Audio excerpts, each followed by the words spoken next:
మానవునికి ఉన్నటువంటి ఆశ నష్టపోయేలా చేస్తుంది. ఖచ్చితంగా అవును, మీరు విన్నది నిజమే. ఒకవైపు సైబర్ సెక్యూరిటీ మోసాలు జరుగుతూనే ఉన్నాయి. మీరు ₹1,00,000 పెట్టుబడి పెట్టండి, 6 ఏళ్లలో మీ డబ్బుకు డబుల్ ఇస్తా అంటూ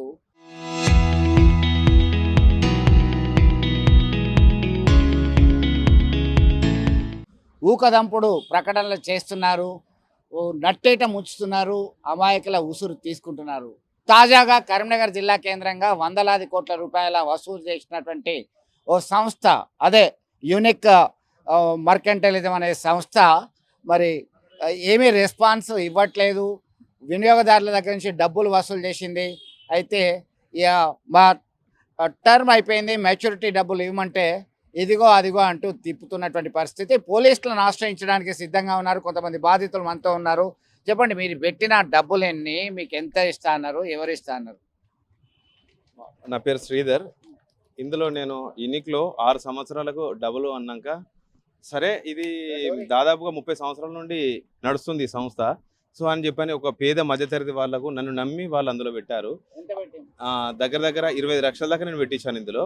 సో 6 సంవత్సరాలు అయినాక ఇక్కడికి వస్తే దీన్ని అప్లై చేసినాక 40 రోజులలో వస్తుందని చెప్పారు. కానీ ఇప్పటికీ 3 సంవత్సరాల నుండి ఏమీ రావడం లేదు. ఈ పెట్టిన వాళ్ళంతా కూడా పేద మధ్యతరగతి వాళ్ళు. ఆడవాళ్ళకు మా చదువులకు కానీ ఆడవాళ్ళ వివాహానికి డబ్బులు వస్తాయని పెట్టారు. మా కన్న కొడుకుల చదువులకు పనిచేస్తాయని పెట్టారు. కానీ ఇక్కడ ఎటువంటి డబ్బులు రావడం లేదు. ఏమున్నా కాలయాపన చేయడమే. ఏం చెప్తున్నారు? మీకు మెచ్యూరిటీ అయింది, 25 లక్షలు దాదాపు పేద మధ్యతరగతి ప్రజల నుంచి తీసుకొచ్చి పెట్టుబడి పెట్టారు. పెట్టిన తర్వాత వాళ్ళు ఏం అడుగుతున్నారు? మెచ్యూరిటీ అయిపోయింది, మా డబ్బులు మాకు ఇవ్వమని చెప్పి మీకు బాండ్ ఇచ్చారు. అప్పుడు ఇచ్చారు కదా, బాండ్ తీసుకొని మా డబ్బులు మాకు ఇవ్వాలంటే ఏం చెప్తున్నారు వాళ్ళు, సంస్థ ప్రతినిధి? సంస్థ వాళ్ళు ఏం చెప్తున్నారు అంటే, సార్లు ఇగొస్తాయి ఎగస్తాయని కాలయాపన చెప్తున్నారు అంతే. మేము బాండ్ కూడా ఇచ్చాము, వాళ్ళు మాకు తీసుకున్నట్టు కూడా మాకు ఇచ్చారు. ఏది ఒకటి స్టాంప్ పేపర్ కూడా ఇచ్చారు. ఏం చూసినా కానీ మార్చి సెప్టెంబర్ డిసెంబర్ ఈ నెలాగు ఆ నెలాగు ఈ నెలాగు ఆ నెలాగు అంతే. అక్కడ కట్టిన కస్టమర్లు మాత్రం వచ్చి నానా ఇబ్బందులు పడుతున్నారు.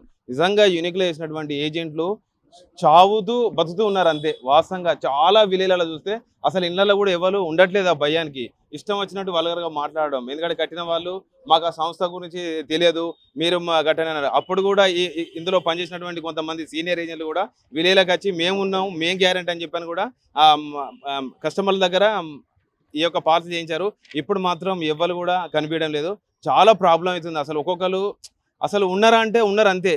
అసలు ఒరిజినల్గా తీవ్రవాదులు వీళ్ళే. అసలు వాస్తవంగా ఇండియా ఫారిన్ లాంటి కంట్రీలల్లో ఇలాంటి కంపెనీలు ఓపెన్ చేస్తే అసలు వాళ్ళకు అసలు మరణ శిక్షలు ఉంటాయి. కానీ ఇండియాలో అసలు ఏం లేదు. యథేచ్ఛగా వాళ్ళు కట్టిన వాళ్ళు కట్టిపించిన ఏజెంట్లు కానీ కట్టిన వాళ్ళు కానీ బీదవాళ్ళుగా ఉంటున్నారు. వీళ్ళు మాత్రం కార్పొరేట్ సంస్థలు పెద్ద లక్షల వందల కోట్ల అటువంటి కార్పొరేట్ హోటల్ నడిపించుకుంటా మంచి మంచి లగ్జరీ లైఫ్ అనుభవిస్తున్నారు. మొత్తం మీద ఆశ పెడుతున్నారు, డబ్బులు పెట్టిన తర్వాత కొల్లగొడుతున్నారు, ఇదిగో అదిగో అంటూ కాలయాపన చేస్తున్నారు.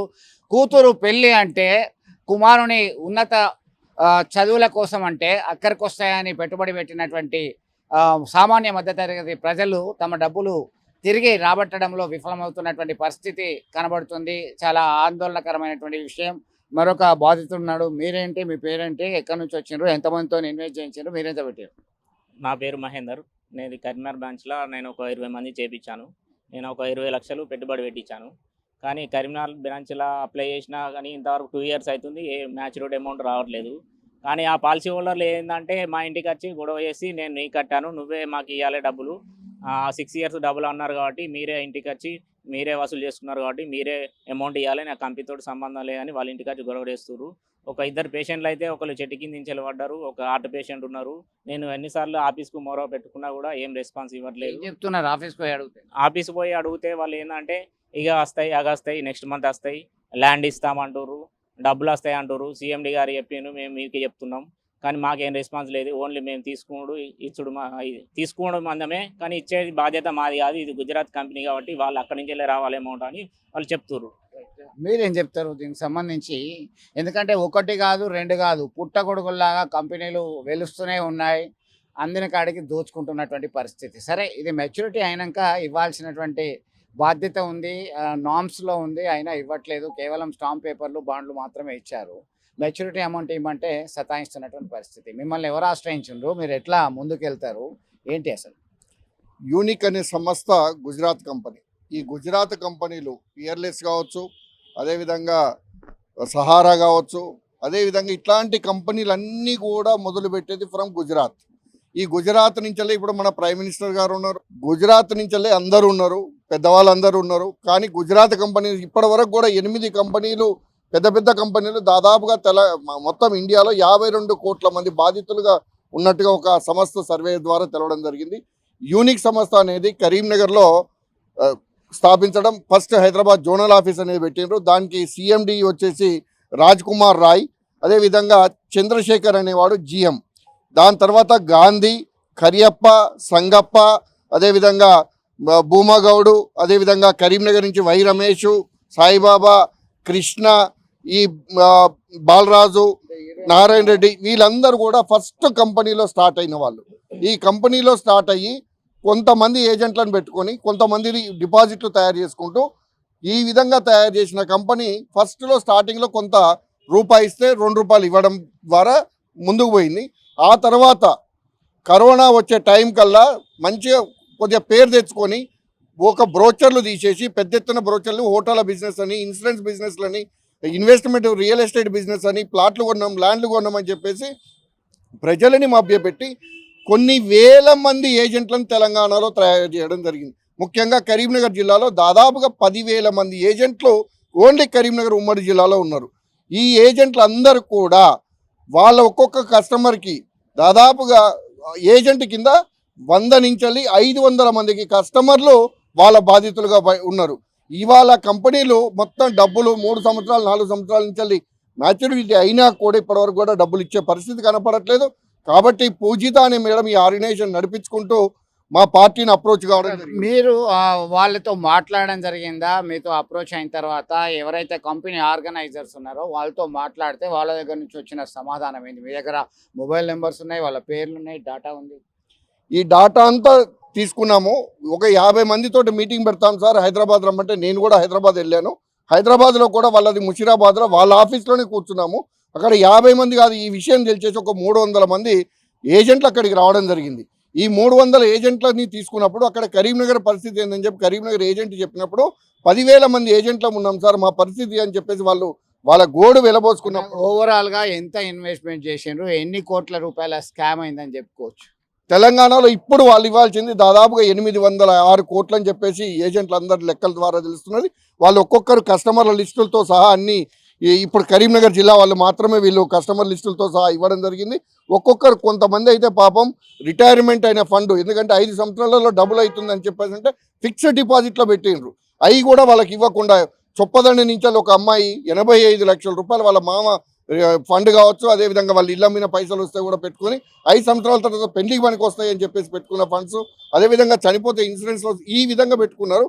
నిన్న కరీంనగర్లో పెద్ద ఎత్తున మీటింగ్ పిలిస్తే అందరూ అసలు బాధితులు ఏంది తెలుసుకుందామని పిలిస్తే దాదాపుగా 600-800 మంది ఏజెంట్లు నిన్న రావడం జరిగింది. వాళ్ళందరూ ఇచ్చిన లిస్టులు చూస్తే మాత్రం గుండె అవిసిపోయే పరిస్థితిలో ఉన్నాం. ఓకే, ఇవన్నీ కూడా మోసం జరిగింది, పదే మోసం చేస్తూనే ఉన్నారు. మీరు ఏం చేయబోతున్నారు? మేము ఇవాళ వాళ్ళది బీబీ నగర్లో కావచ్చు, శంషాబాద్ దగ్గర కావచ్చు, వాళ్ళ ల్యాండ్స్ ఉన్నాయి.